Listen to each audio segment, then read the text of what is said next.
And we were saying before this morning over lunch, and it was like, this tournament is so unforgiving. The quality of players, one simple mistake, and you're out of the tournament. You know, frankly, Apollo, I think that speaks a ton about some of the games that we've seen right here on the stage. I mean, when you've got that sort of a format, it almost forces the best out. I mean, how are you going to get a game like Kiwikaki and Stefano in a situation where it's like, hey, I have got to stay alive because if I lose, I'm done. There is no second chance. And I think that is absolutely amazing thing. So let's introduce our players, ladies and gentlemen, who are going to be cross-positioned today. Our Purple Terran in the north. Let's give it up for him. He goes by TSL aLive.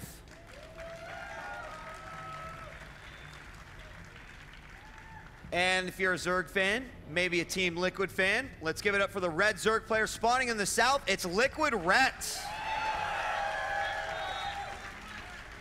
And I'm pretty sure Rhett is the remaining Team Liquid member left in the tournament, as we saw Hero leave earlier. So he's not only riding hopes, you know, for himself, it's for his team, for the community as well. So he's got a lot to do within this game. And we do have aLive just poking out with an SCV, just checks, is the Overlord there? So he actually already knows where Rhett is. And that's a really smart decision to do, especially on this map, because if he was close by air, he could have actually gone for like 2 racks, one on the higher ground, one on the lower ground. We're seeing one. I really doubt he'll go for a second one, knowing that it is cross position. Yeah, he's going to throw this down on the low ground now. Just give him a little bit of extra, or I guess less distance for those Marines to trek their way across the map. And we already see Rhett going for Overlord placement. And throughout the game, just keep an eye. You mentioned last game just how good Rhett is at scouting. And you will notice these moments where he gets his Overlord in position and almost like clockwork, he sends them in. He gets a nice little vision of what's going on and he brings them out. And the longer, of course, he can do that without sacrificing the glorious supply that they give, the better off he'll be, eventually just sacrificing one to get full information. But you were right, we don't have a second racks coming out here. We do have a gas down as well, and they have just started mining. So moving over is the first drone going out. There the first drone is going out, but this, of course, behind the hatchery and the pool and a gas here for Rhett. And I don't actually think this SCV and drone are going to cross paths, or just about. Okay, he does turn around, so he does see it. And the drone is going to be able to go in and see the barracks placement, and Rhett's going to know, all right, I just need to pull 2 drones down. I know it's not really heavy harassment. I don't need to do what I did in game 1. And even though he did pull so many drones in game 1, he played so well after that anyway. And I wouldn't be surprised if we just saw it pick up and directly into the reactor Hellion. It's very viable, especially on this map as well, because the natural area is so spread out. Oh, this Overlord knows that he is in trouble. Actually, the Marine going out to scout, he denied the drone vision. The SCV coming up and thinks that there might be something going on here. I feel like Rhett thinks there might be something going on here. And he goes and scouts the northeast position. This Marine is actually in a dangerous position to possibly catch this Overlord, but no, it looks like Rhett will be saved, and that is just a horrible, horrible thing when that does happen. Looks like SCV is going to be taken down, so no early pressure here. A potential for an OV kill, but he did deny him vision into the base. Yeah, I mean, that was actually really smart. I didn't really focus on that too much, but Rhett pulled it back just at the right time so that the Marine missed it. And the Marine actually thought it was further ahead of itself than it actually was because of that, and actually didn't check back. So that was pretty safe and kind of clutch there by Rhett, and he's going to go and get around the back of that base. And he's still got 3 in gas, so we're going to see that incredibly fast layer again. Usually the timings we've seen, which has become almost standard because of Dongray Gu, is you take 2 out of gas, you have the 1 in, and you're like 4, all the way to 100, then you hit the layer. But Rhett is doing it at a different time here. Now, I mean, it seemed to work in game number 1 quite nicely. So the one thing I'm kind of asking myself is, will it come down to the need for Rhett to make Banelings? And he's going to try to sneak a Zergling through here to see what is there. He did not get vision of those 2 Hellions. And right now, I mean, we have the reactored Hellions coming out. We do have Stim going down. We do have a Spine Crawler here. So I feel like Rhett's in a really good position. He's got at least his Natural starting to get back up here. He doesn't have, I mean, we could see the Hellions make their way into the main if they really wanted to, but we are going to see the lair finish up here shortly. If he keeps on that, he does deny the creep tumor, which is nice, but I think he's just going to go ahead and zone the Zerg here. And it's a bit of a rematch from game 1, to be honest. Both of them using exactly the same build. And this time, I'm sure aLive won't push out with minimal forces again, so we'll have to see how he does do. And if he plays like he did in Game 2, Ret could be in a bit of trouble, but these Hinds, no, they're going to be okay. They'll be able to get behind the structure and kill most of these Lings off, actually. Yeah, actually, I think Ret wanted those already low-health Hellions, and that allowed aLive to get a few more kills than he probably needed to here. Meanwhile, we do have a bunch of racks going down now for aLive, and he's also throwing down his starport as well. This, of course, coinciding here with the lair finishing up, but we don't have a Spire here quite yet. Yeah, we do. Been put down, okay. Yeah. I mean, this is an incredibly low drone kind of style from Ret. I mean, he's only at 38 right now. He was just at about 30 because he went for the layer so fast here. And this is, I mean, it is a little bit risky if there was any really fast early pushes out because he literally doesn't have any money to build anything. And he's just holding on with a few, well, the Spine Crawl and a few Lings. And let's see, I'm looking at the vision of aLive. He doesn't really see anything that would indicate that Ret has gone for this super fast layer once again. So, I mean, he's already adapted his timings to the way Ret plays. Exactly. And that's exactly how aLive is such a good player. As we saw against Stefano was going for his known 1-1 Ling style, and even in the game, he adapted. He stopped building tanks, he went only Marines, and that is something that makes aLive a fantastic player, and as you can see the engineering very nice and early. Yeah, I mean, it was really, really early, and not only that going to allow him to get those extra upgrades, but also be completely prepared for the Mutalisk. And at the end of the day, Ret's Mutalisk control is what really sort of gave him that advantage. So to be able to stop that, especially early on, and hold on, we have a few Lings moving out here. They are going to get vision of this force moving forward with, once again, Ret finding himself without any Banelings at this point. We do not have a Baneling nest at all. There's no one to be found. And here we go, moving up to the top. He does, 3 Queens, though, are going to push that Medivac away, which is really nice defense there from Ret. And now we have 9 Mutalisks. We're going to have 6 pop out first, and then the following 3. So he's only going to have 6 straight off the bat here. But this only Marine style, there's no tanks whatsoever. He doesn't need tanks because he's not playing against Banelings, really. And this is pretty difficult composition for Ret to deal with. But does he have too many Lings and Mutalisks here? I don't know. It looks like he wants to push forward. He wants to press the issue here. There are quite a few immunities. He might just be posturing up, puffing his chest a little bit, say, come at me, bro, but it's not going to be the case here, as we will see aLive just back off, and I think that's a smart thing to do. He lost game 1 because of a failed early engagement. I do not think he wants that to happen a second time. Here we've got the Hellions moving out, and Ret has zoned his opponent, I think, back to his base. I have a feeling that Ret's going to be able to poke in here and start doing some damage with his mutas. Yeah, it's all going to come down to aLive defense now. If he starts taking heavy damage like he did in game 1, Ret can easily take this game. And especially with the kind of spawn positions too, Ret's always going to be able to expand. The thing is, though, I think aLive's going to be up to the task now. He's split his Marines up really well. He's got a nice early +1 that's about to finish and will definitely help out against Ret's Mutalisk control. Oh, the mutas catch 1, 2 of the Hellions. There's the stim forward, but the mutas know the Marines are right behind him. And once again, just a miscontrolled battle. Does see a few units go down. It's not the biggest deal to lose a couple of Hellions, but honestly, when that is at least the bulk of your offensive army, it is kind of a scary thing. The Baneling nest is done as we see Baneling speed on the way. There are no tanks that I see yet, but siege mode's coming, and here's the attack. It might be a perfect time to attack here by Ret. He surrounds with the Lings. The mutas are going in, but he has to come back. He's not quite ready. If he would have had even a few Banelings, Apollo, that would have been game ending. Yeah, I mean, the thing is what Ret did is he didn't take the gases on the 3rd base. He spent a lot of money in Lings and Mutalisk there to do that attack, which didn't work out so well for Ret. So Ret's a little bit behind because of that. I mean, he's only at 60 drones when he could have been a lot higher, but here comes his feared Mutalisk harassment. Yeah, I mean, there's just a handful of medevacs out too, so any sort of force stim is going to be phenomenal.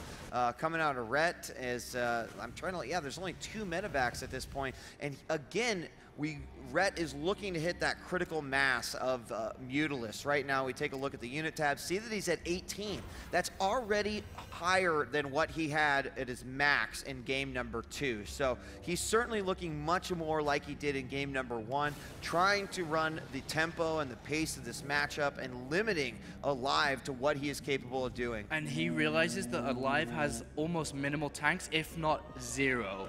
So what do you do against that, DJ Weed? You make a lot of banelings, and I think it's a smart thing to do. There's only 2 in the back, and you know what? It's the gas goes into one or the other. He's going to clean up everything here. I don't think he knows that it's coming. He can even snipe the CC. He's going to be able to get even one good hit on the Marines. Could finish the game, and there the banelings aren't even going to split. Will they go in? Oh, they're going to go all the way in. The one take does go down. Oh, the banelings make it right to the end, but maybe a little too overconfident.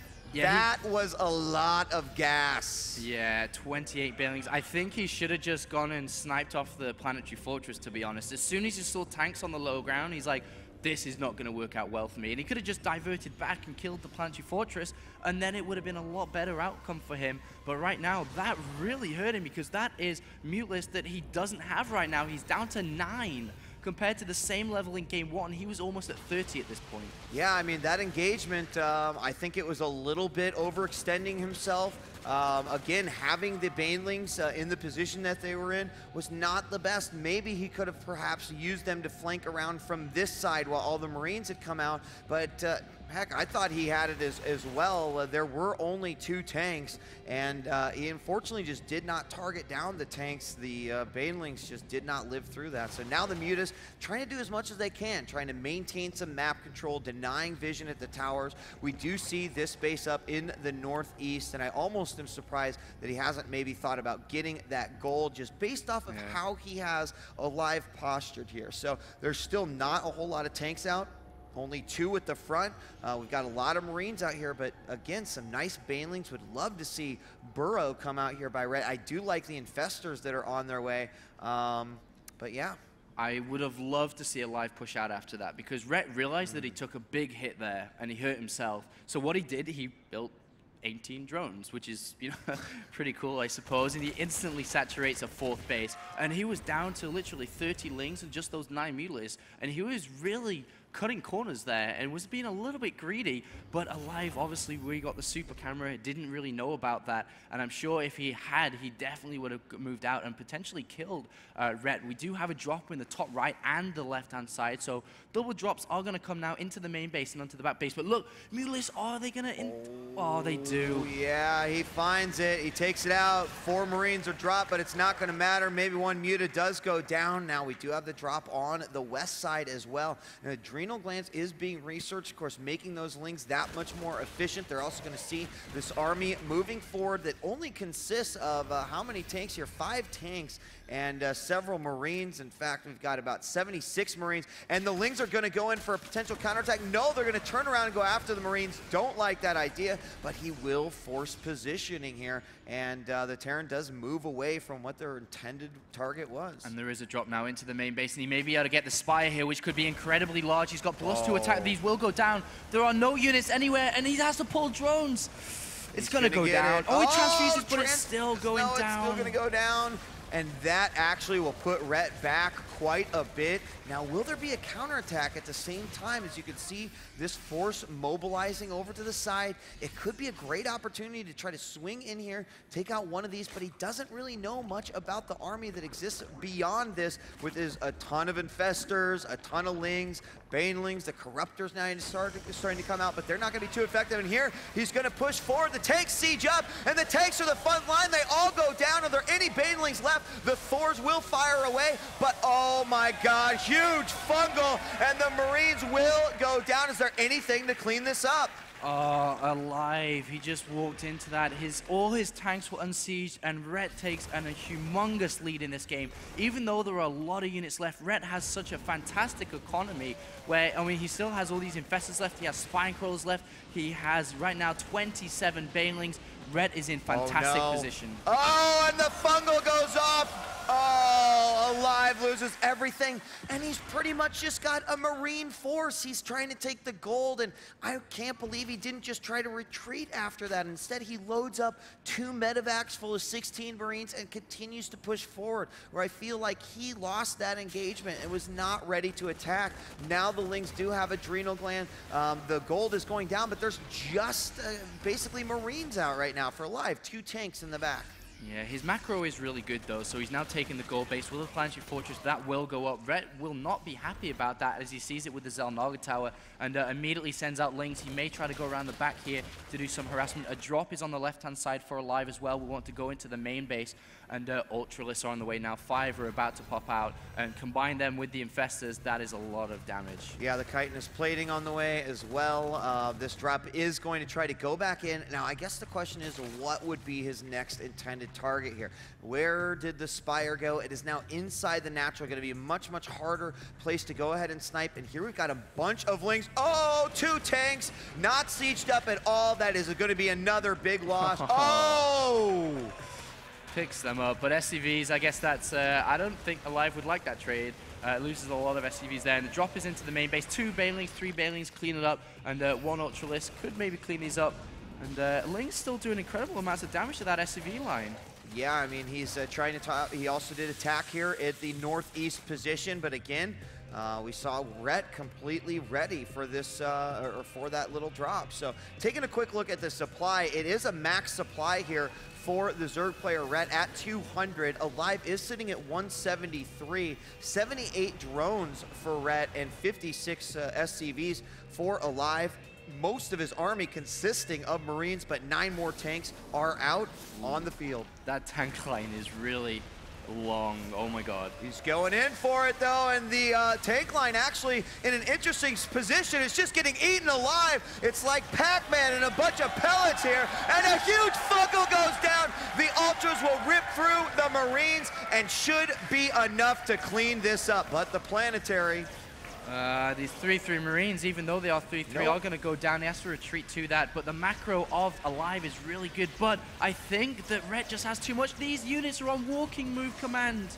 Oh, and they just get eaten alive, and now he could just walk right in. He doesn't even care about that gold base. If he can stop any reinforcements here and start to eat at the production of aLive, this game will be over. There's a Nidus Worm going down to try to get these units over to this base much quicker, and that should cause aLive to basically not be able to reinforce quick enough. He does have a couple of tanks sieged up here, but this is just not a good situation.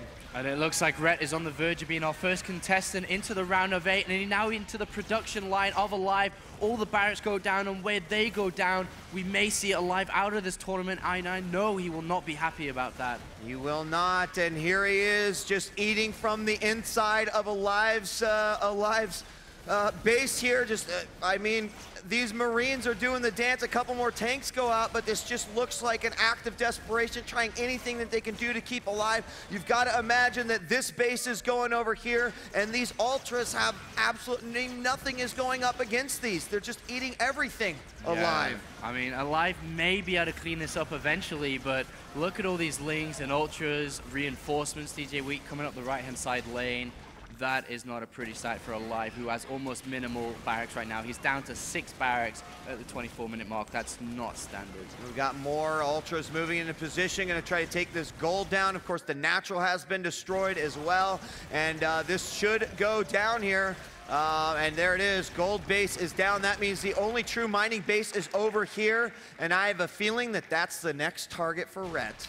Yeah, Rhett is on the same form like we saw him in the Blizz Invitational right now. He is playing so well, and Marauders are coming into the mix now to help fight against these Ultralists, but here is the next location, DJ Wait. It is the top left, and there is a drop on the right-hand side. aLive not giving up, though. He is going to drop here, and there are 2 Broodlords, which unfortunately are going to clean this up for aLive. And here we go, attack into this 3rd base. If this goes down, there's no more mining bases for aLive. He instantly gets a cancel on the CC building, and there it is. The Planetary is firing away, but it goes down. The Ultras stake their claim for this base, and aLive is just certainly he's on his last leg here. Yeah, I mean, he sees this and can't do anything. Unfortunately, Broodlords can't attack Medivac, so he is going to continue with this drop, though. An Infestor is there as well. And let's have a look at the income tab. 0, yeah.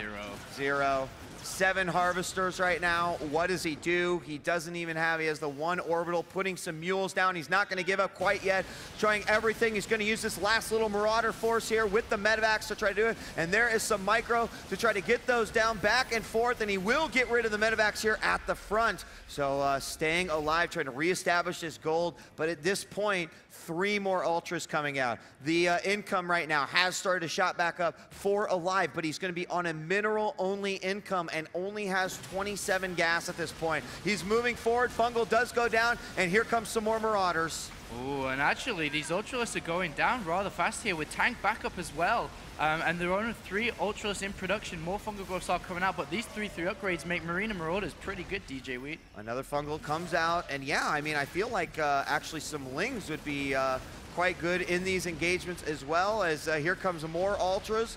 Moving into position, gonna immediately just start going after those tanks. He does take 1 out, and there will be a little bit more time before any of these tanks can be reinforced because there's still no gas coming in. Oh, he's dropping under the Broodlords. They instantly go down, and all of a sudden, Red's gone from hero to 0. I don't even know how that's possible. I mean, again, the income is like nothing for aLive right now. He like literally is taking in nothing. He's borrowing money from his parents. He's trying to, I mean, there's nothing that he can do right now, but somehow he keeps pushing Rhett back further and further. His retention in units has actually been quite amazing. And Rhett has just to kind of hide behind these 3 spine crawls for now. Try not to take too much damage to this right-hand side base.